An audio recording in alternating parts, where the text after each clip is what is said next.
Unit 4, next topic is about serial communications.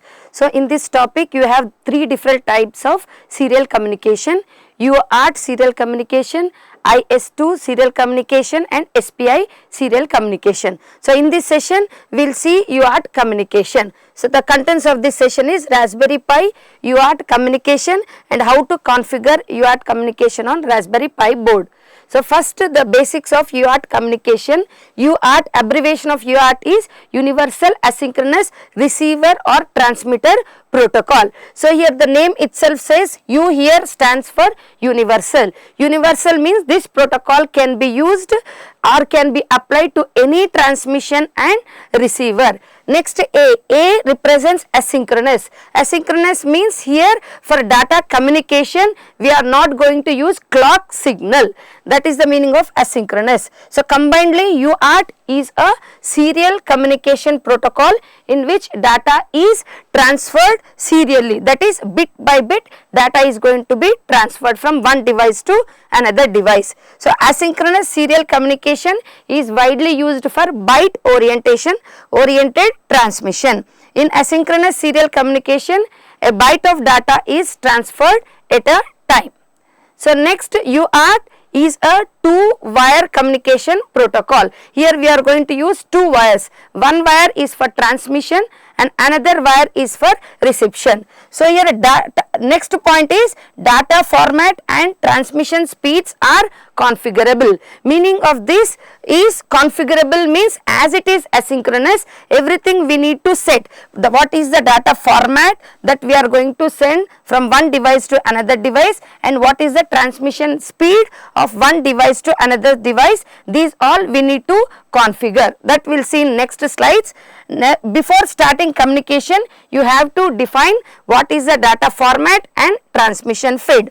So, here clock is not given for synchronization, that is why we call it as asynchronous protocol. So, here if you see the picture here for data communication from one device to another device, here it is device 1, device 2. Between these two you have two wires for communication. So, two wires here represent TX for transmission, RX for reception. In the same way device 2 also have two wires like TX and RX. Suppose device 1 want to transmit to device 2. So, it is going to transmit through the wire TX and RX pin of device 2 is going to receive. In the same way device 1, if device 1 want to receive or send something to device 2, it is going to be done by RX wire and device 2 TX will receive it. Oppositely TX and RX will work for data communication. Next, comparing the serial UART communication with the parallel communication. Just now in the previous slide you have seen this diagram where it is a serial UART communication. You also have another communication, parallel communication. So, if you compare these two communications, serial communication of UART and parallel communication. In parallel communication you require many number of lines. So, bus structure is complex in parallel communication. So, when we compare serial communication of UART with parallel, in parallel we need to have many buses based on the number of lines. In terms of bus complexity if you compare, UART is better, but parallel communication is good in terms of speed. So, if you want any applications to be completed, that means if you consider speed as a main criteria, then you can choose parallel. If you want serial communication, then you can choose UART. So, this is the comparison. If you take the parallel communication, bus complexity will be more, and in UART the communication is speed compared to parallel. Next topic is configuration of UART, how you are going to configure. So, now both the devices from where you are communicating, data is being transferred from one device to another device. The meaning here is both device should be configured with same transmission speed. Same transmission speed means here baud rate. Usually the default baud rate is 9600, but depending upon the different devices you can change the baud rate, but both the device should have same transmission speed. Otherwise the devices cannot identify with what speed the data is being transferred. Next here is fix. This is fix, F-I-X, fixed data length. So whenever you are transmitting the data, what is the length of the data? If you are fixing 5 bits, device 1, then for device 2 also 5 bits. That is the meaning of fixed data length before communication is being started. Next, it requires start bit and stop bit. You require 2 bits, start bit and stop bit. This is been explained in the next slides in detail. So here UART serial communication protocol uses a defined frame structure for their data bytes. A frame structure in asynchronous communication consists of like this. This is the figure for frame structure. So in this figure you are going to see different types of bits, like start bit is there, data bit is there, stop bit is there. So explaining these first start bit, it is a start bit which indicates the serial communication has started between one device to another device. That is the representation of start bit. Next, data bit packet. So data bits can be of the packets, it can be of size either 5 bits to 9 bits. Size can be anything, but once you fix the size will be same for device 1 and device 2. Normally we use 8 bit data packet, which is always sent after start bit. So the data bit is used after start bit. Next you have stop bit. This usually is 1 or 2 bits in length. So it depends upon the programmer whether you are using 1 bit for start bit and stop bit, or you are using 2 bits for start bit and start bit. It is sent after the data packets to indicate the end of the frame. So after data packet you will be having stop bit. So stop bit is logically high.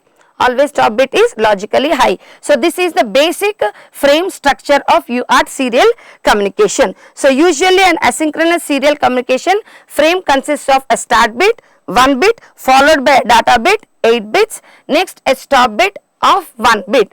You can also have 10 bit frame also. It is up to the programmer or the user. And the frame can also consist of 2 stop bits instead of a single bit.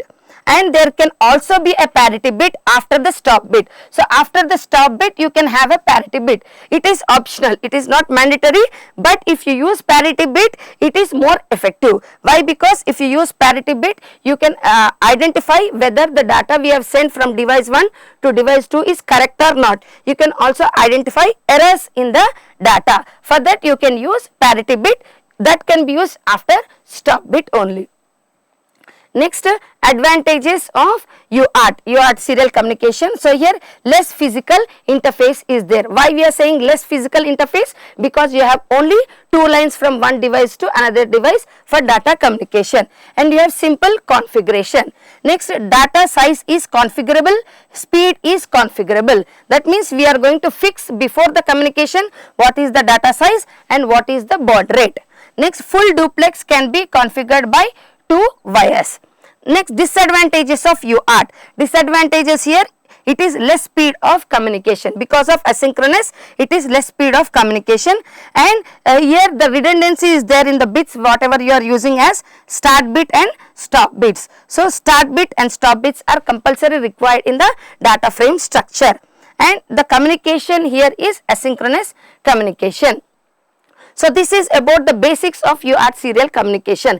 Next, how you are going to configure the UART communication in Raspberry Pi.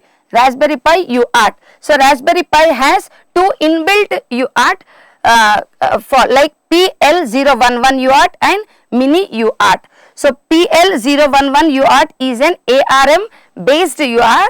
This UART has better throughput than Mini UART.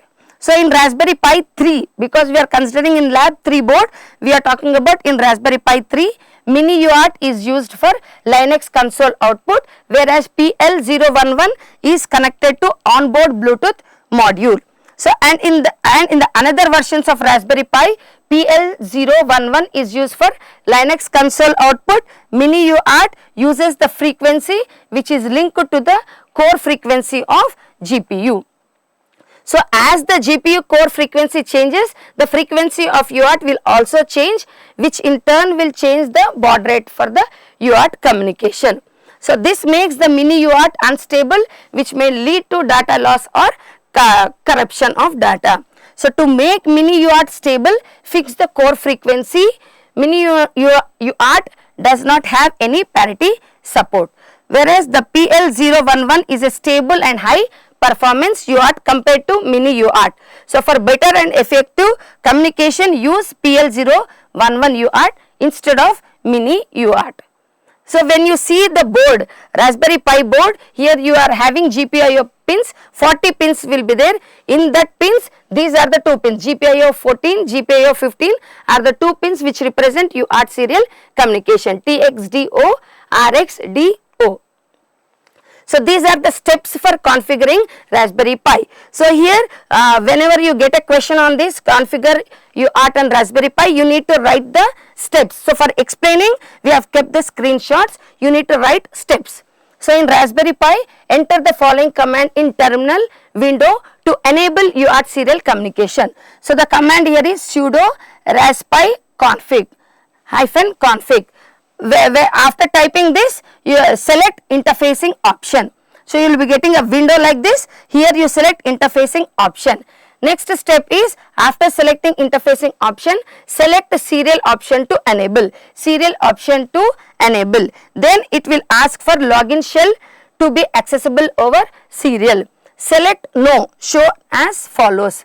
Here, next at the end it will ask for enabling hardware serial port. Now you say yes. Next step is, finally a UART is established for serial communication on RX and TX pin of Raspberry Pi 3. So, these are the different steps for configuring UART communication in Raspberry Pi board. So, here the serial login shell is disabled, the serial interface is enabled. Thank you.